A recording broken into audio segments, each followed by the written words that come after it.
Hey there, you looking kinda cute. Please consider subscribing and check out our Patreon for more. Enjoy the video. Once upon a time, there was a girl named Martha. She has always known that she was different than the other kids at school. She really did not fit in with the boys. It wasn't until she was an adult, because when she was a teenager, she was just starting to begin her journey, and as she grew into a more mature woman. And that is when she realized and discovered what it meant to become a true woman. Martha knew how difficult it could be to come to the terms of being her true self and not be clocked, and how hard it would be to find support and resources. That is why she decided to open a Feminization Academy school. Martha Feminization Academy School was a safe place for pre-operative transgender women that they could learn about their femininity, and they could practice their feminine mannerisms, their learning of how they should apply makeup, how they could learn different ways to do different hairstyles for themselves, and learn about how their dresses and skirts outfit should always complement their bodies, and know what their proper women's attire should be, and that they would know how to use body enhancements so they could have a more feminine appearance, and that they could feel confident of who they are as women. She made sure that her school was welcoming and inclusive, and she made sure that every student felt comfortable with who they are and that she supported them. Martha just did not teach her students about femininity. She also taught them about the importance of self-love and self-acceptance. She knew that it was easy for them to feel as pre-operative transgenders to feel isolated and alone, and she wanted to make sure that they knew how important it was to feel this in their journey to become post-operative transgender women, because that is who they want to be. Now, Martha loves cats, and she often brought her own cat to school with her. She's hoped that her cat was a comfort and joy to all of her students, that the cat could help them to develop a warm and welcoming atmosphere in the classroom and in the entire school. Martha's Feminization School became a beacon of hope for all of pre-operative transgender and post-operative transgender women in her community. All of her students flourished under Martha's training and guidance.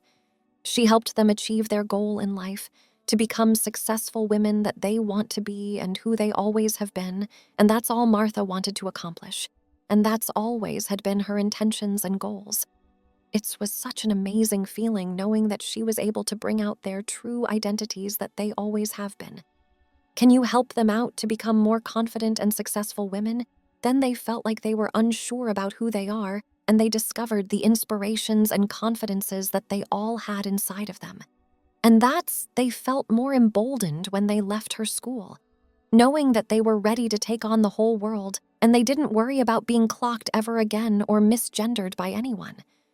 Now, this is the training that Martha gave to them to help them become the women that they are today. It is their first day when they arrive, and they are very unsure of who they are. They feel very insecure and worried about what is going to happen and what the training is going to entail for Martha's Feminization Academy School. It is the day of registration to pay all fees and your tuition expenses.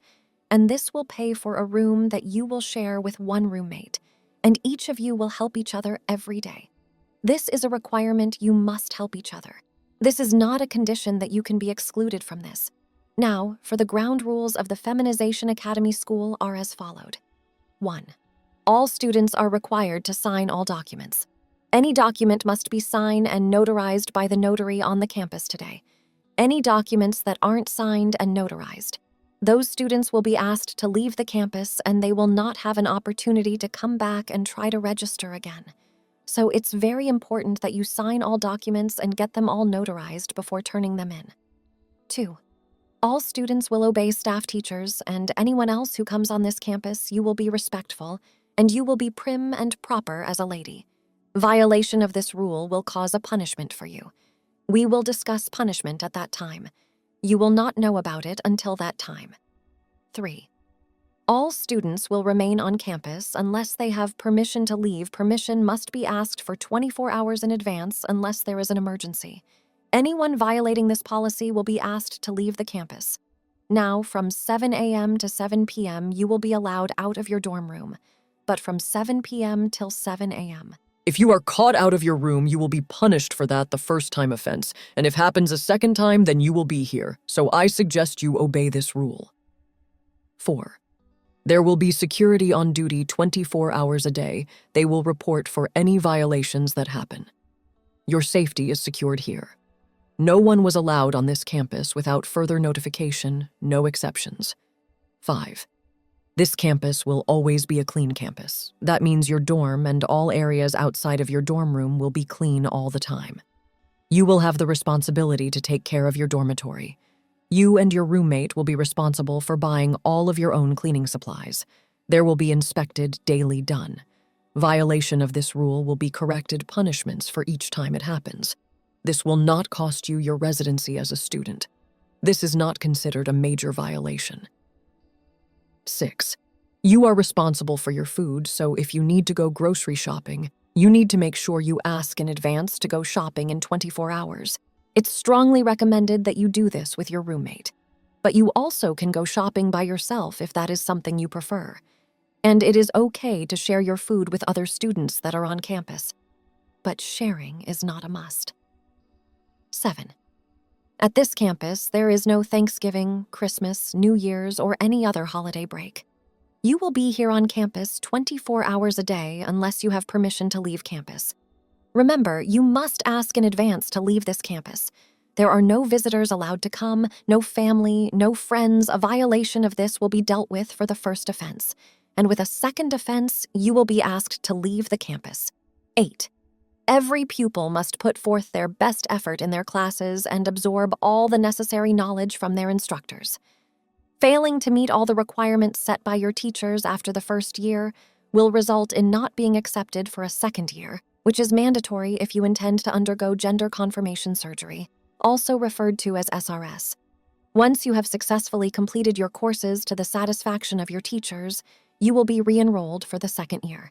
At that point, you will be responsible for paying the tuition and associated costs. The following are the fees for the first year. Tuition fee for Martha's Feminization Academy School for the first year and second year will be $26,000.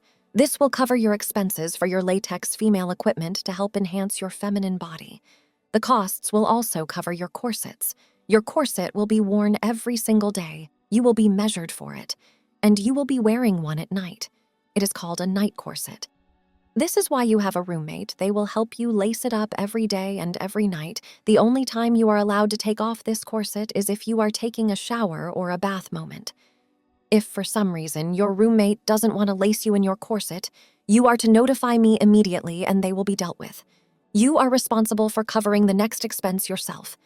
Within the forthcoming fortnight, you must arrange for a female voice laryngoplasty, as you will require time to convalesce. During this recovery period, there will be no training for you, with the exception of mannerisms. You will not be required to utilize your voice, as we understand it takes time to heal. Concurrently, when you schedule your vocal surgery, you must also arrange for chest area implants. You will wear your temporary forms until you have your surgery. Once your surgery is finished, you must have scheduled this procedure within the time frame of your recovery from the laryngoplasty. Neglecting to complete this will be regarded as a breach, and you will be required to depart the campus. Your next expense will be permanent hair laser removal from your body. This needs to be done with the 2-week period of your recovery for your voice, so within a month this needs to be done. You will be checked to make sure that all hair has been completely removed from your body permanently. You will be expected, as of today, to find an endocrinologist to begin your estrogen therapy and testosterone blockers. If you cannot find one and you wish to use the one that we recommend, we will point you in the right direction to go and meet her. You will be required to see her every 3 months to get refills on your prescriptions. You will have the psychiatrist who is on campus here. You will see the psychiatrist every time that they have scheduled an appointment with you. This is not conditional. If you do not see this psychiatrist, you will be asked to leave the campus. Seeing the psychiatrist is crucial if you intend to reside at this campus for both years, as it mandates that you live as a woman full-time for a certain period before undergoing gender reassignment surgery, also referred to as SRS, if for some reason you only are staying 1 year for your training. Then this is not required for you to do it after your first year of training is completed. This expense will be covered by your tuition. Now, these are the expenses as followed: $26,000 each year for tuition, $7,000 for feminine laryngoplasty, $10,000 for permanent hair removal, $5,000 for estrogen therapy and testosterone blockers, and $8,000 for chest areas implants. These are your charges for the first year that you are required to pay when you register to attend Martha's Feminization Academy School. For your second year expenses are as followed. Again, yearly tuition is $26,000, $5,000 for estrogen therapy and testosterone blockers. The cost for gender confirmation surgery, also referred to as SRS, is $14,000. This covers the procedure as well as the dilators you will be instructed to utilize. The recommended usage is 5 times per day for intervals of 20 minutes each. Time will be allotted in your schedule to accommodate this. If you opt not to pursue depth for your new feminine anatomy, a zero-depth procedure is available as an alternative. However, I suspect you may find that less satisfactory in the long run. Ultimately, the decision rests with you. You'll be responsible for covering the cost of your gynecologist, as I can't provide an estimate. Fees vary by practitioner. However, securing a gynecologist post-surgery is essential. Also, your operation is slated for the close of your final year with us. Once you've finished and successfully passed all your courses in your second year, undergone your surgery, and everything is prepared, you'll be ready to enjoy on your new life within society. You do not have to worry about being clocked or even misgendered ever again. This is a guarantee from this academy. We will train you to be able to pass in today's society where no one will recognize you other than being a woman. Should you expect to receive a certificate upon completion of this course, adjust your expectations. Your true reward is the comprehensive training you've received and the initiation of your new life embodying the woman you've always aspired to be. We will offer our congratulations and best wishes for your future as we bid you farewell. Now, I want to welcome you here to my school. Welcome to Martha's Feminization Academy School. I wish you success, and we will teach you everything that you need to know. With that said, let's begin signing all of your documentations. The notary is waiting for you. Please remember all documents must be signed and notarized. Among the 20 students at Martha's Feminization, 3 in particular stood out: Jamie, Linda, and Robin. Each had blossomed in their own unique way under Martha's guidance. Jamie had arrived at the academy timid and unsure, with a lanky, boyish figure. But with strict corset training, voice lessons, and hormone therapy, she moved with the grace and poise of a confident young woman. Her once short cropped hair now fell in soft auburn waves past her shoulders. The chest augmentation had given her modest but shapely curves that she loved to show off in figure-hugging dresses. Jamie volunteered to help Martha demonstrate proper ladylike comportment to the new incoming class. She glided into the room in an elegant tea-length black dress and kitten heels, back straight, head held high. With a demure smile, Jamie curtsied before the new girls and spoke in a soft, lilting voice about the importance of always being poised and graceful. Martha beamed with pride seeing her student exemplify the feminine ideal. Linda had a very different journey. She had come to the academy slightly older, already quite passable, but seeking to refine her look and mannerisms. With her exotic, almond-shaped eyes, high cheekbones, and full lips, she had the raw beauty that turned heads. But it took the intense grooming classes, learning about fashion, makeup, hairstyling, for Linda to fully blossom. Her crowning moment came during their deportment module on being the perfect hostess.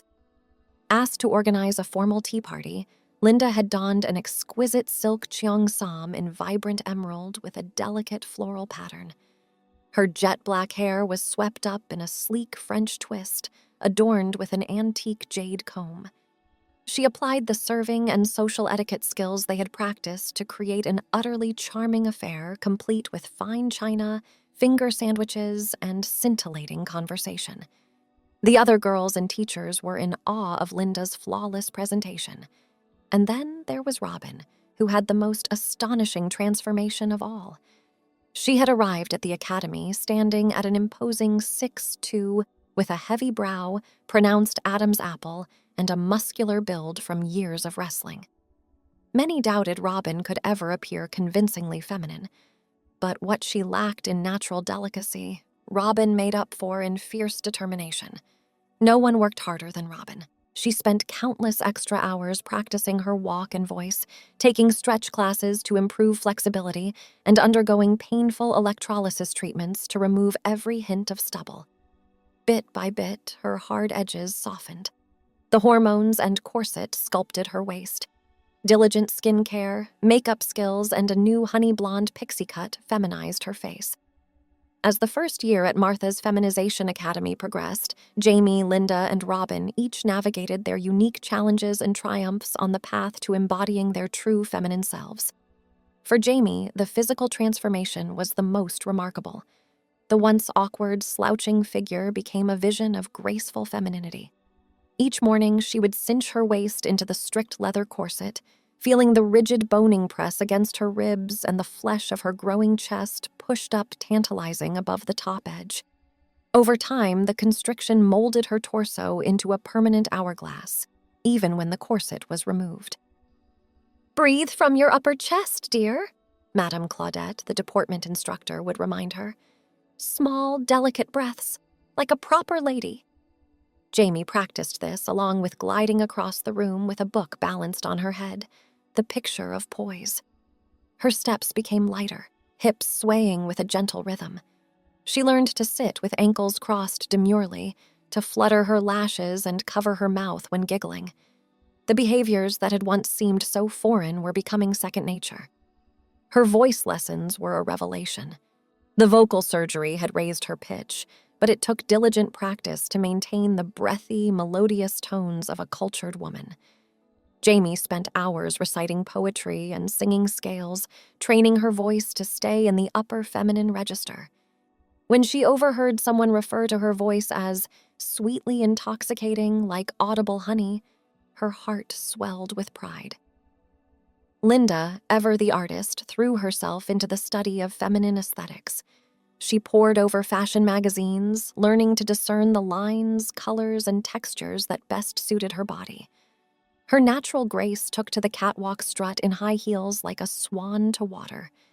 She delighted in the transformative power of cosmetics, spending long evenings in front of the vanity, experimenting with smoky eyes, contouring her cheekbones, overdrawing her lips into a permanent pout. "The face is a canvas, girls," she would declare to her enraptured dorm mates. "With the right tools and techniques, we can paint ourselves into any fantasy we desire." Under Linda's guidance, the girls would primp and preen for hours, trying on clothes and perfecting their makeup. She took a special pride in helping Jamie, whose fashion sense had been woefully underdeveloped. With Linda's keen eye and advice, Jamie blossomed into a veritable vintage starlet, favoring nipped-waist cocktail dresses and always sporting a perfect red lip. Linda also discovered a talent for the more delicate feminine arts. Her nimble fingers took to needlework and flower arranging as if she'd been doing them for years. She found a meditative peace in the fiddly detail work of embroidery and petit point. Her room soon resembled a Victorian sitting room, all doilies and potpourri and dried flowers. And then there was Robin, engaged in a battle against her own body. Dysphoria had been her constant companion for years, a simmering unease with her lumbering masculinity.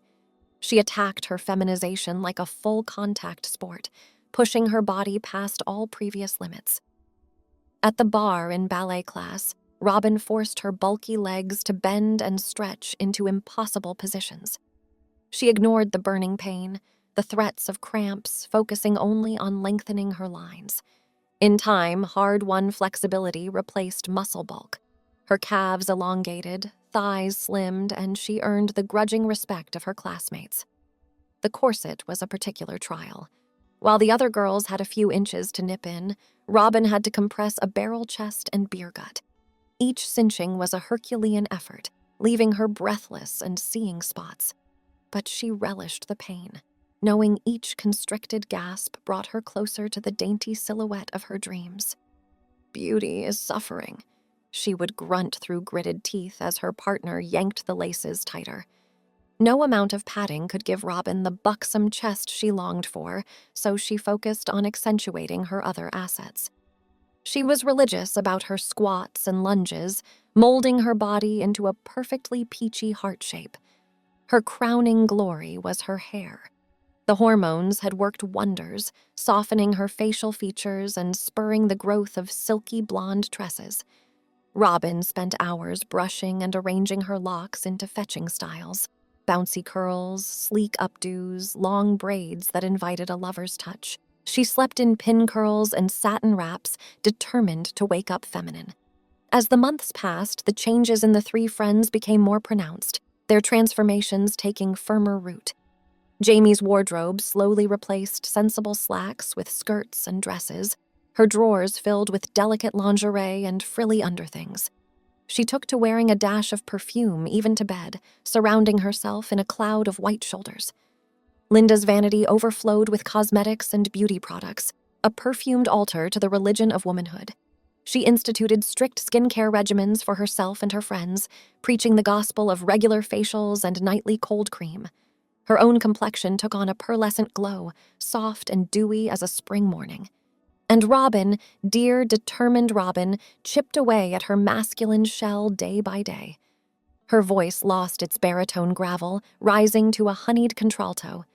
The angles of her face rounded out, her jawline softened, and her brow smoothed free of furrows.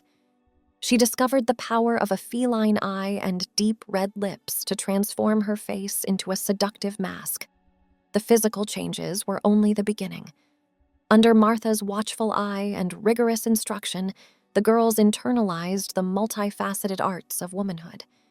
They learned to listen more than speak, to deflect with a coy smile and demure giggle, to walk, sit, stand, and move through space with a conscious awareness of their bodies as objects of desire.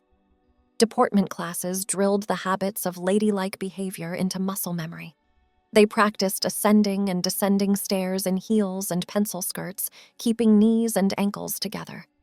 Serving tea became an orchestrated ballet of graceful gestures, extending the pinky while sipping, dabbing the lips with a linen napkin, crossing the legs at the ankle.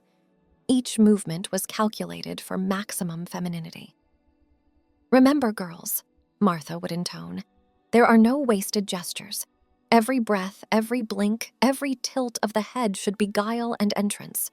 Femininity is a construct, and it's one we must constantly maintain." The lessons extended beyond the classroom into every facet of daily life. The girls were instructed to start each day at their vanities, taking time with their hair and makeup before slipping into restrictive foundation garments. Girdles, corsets, and bras became constant companions, reshaping flesh into more acceptable contours. Even meals became an exercise in gendered behavior. They were served modest portions on delicate china and expected to eat daintily, taking small bites and chewing with mouth closed. Certain foods were forbidden entirely as being too masculine or fattening. Robin, in particular, struggled with the constant gnaw of hunger, her athletic body protesting the reduced calories. But through it all, the bonds of sisterhood grew stronger.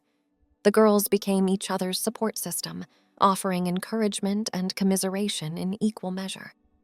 They practiced their walks and perfected their makeup side by side, sharing tips and techniques. When one struggled, the others were there with a kind word or gentle touch. Jamie and Linda could often be found in the evenings, curled together on Jamie's bed, flipping through vintage fashion magazines and dreaming of their futures. They planned imaginary shopping trips and dinner parties, described their perfect men in intimate detail. The easy physical affection between them spoke of a deep platonic intimacy. Robin, though more taciturn, drew comfort from their company. On the nights when dysphoria clawed at her spirit, when she felt like an imposter in her own body, she would seek out her friends. They would enfold her in soft embraces, stroke her hair, and murmur reassurances. Bit by bit, the self-loathing loosened its grip, replaced by a tentative acceptance. As the first year drew to a close, the changes in the three friends were undeniable. Thanks for watching. Check out Patreon if you want to have early access to the other parts. If not, it will be online in a couple of days.